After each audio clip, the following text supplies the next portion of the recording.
أكيد. إليك تعليقات جمل. تعليق رياضي لمباراة منتخب السنغال إكس منتخب مصر في كأس إفريقيا 2025. الدور الثاني النهائي. التاريخ 14 جانفي يناير 2026. قبل انطلاق المباراة، أهلا وسهلا بكم أعزائنا المشاهدين في قمة إفريقية نارية تجمع أسود التيرانجا السنغالية بالفراعنة المصريين. مواجهة تاريخية جديدة بين بطلين يعرفان جيدا معنى النهائيات والضغط الكبير. الأجواء مشتعلة في الملعب والجماهير تملأ المدرجات. كل الأنظار نحو هذه القمة الإفريقية. أسمع بداية الشوط الأول. الحكم يطلق صافرة البداية والنهائي الإفريقي ينطلق الآن. حذر واضح من المنتخبين في الدقائق الأولى. جس نبض وبناء هادئ للهجمات. ضغط مبكر من منتخب السنغال، لكن الدفاع المصري منظم ومتماسك. فرص وأحداث. فرصة خطيرة للسنغال. تسديدة قوية تمر بجانب القائم. رد سريع من منتخب مصر. هجمة مرتدة سريعة، لكن الحارس السنغالي في الموعد. صراع قوي في وسط الميدان. كل كرة تلعب بروح قتالية عالية.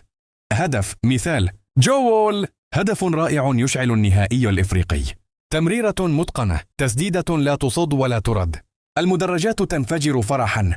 المنتخب المتقدم يفرض سيطرته الآن ويحاول استغلال المعنويات المرتفعة.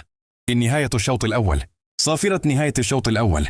شوط تكتيكي بامتياز وحماس لا يوصف. كل شيء ما زال ممكنا في هذا النهائي الكبير. الشوط الثاني. العودة إلى أجواء المباراة. لا مجال للأخطاء الآن. تغييرات هجومية من الطرفين بحثا عن الحسم. الدقيقة تمر وكأنها ساعة. التوتر حاضر في كل لمسة كرة. الدقائق الأخيرة. آخر الدقائق. أعصاب مشدودة والجماهير على أطراف مقاعدها. تدخل قوي. الحكم يطالب بالهدوء. اللاعب النظيف حاضر رغم الضغط. هل نشهد هدفا قاتلا أم نذهب إلى الوقت الإضافي؟ نهاية المباراة. صافرة النهاية. نهاية ملحمية لنهائي إفريقي لا ينسى. مباراة كبيرة تليق بتاريخ المنتخبين وتؤكد عراقة الكرة الإفريقية. تهانينا للفائز واحترام كبير للروح الرياضية من الطرفين.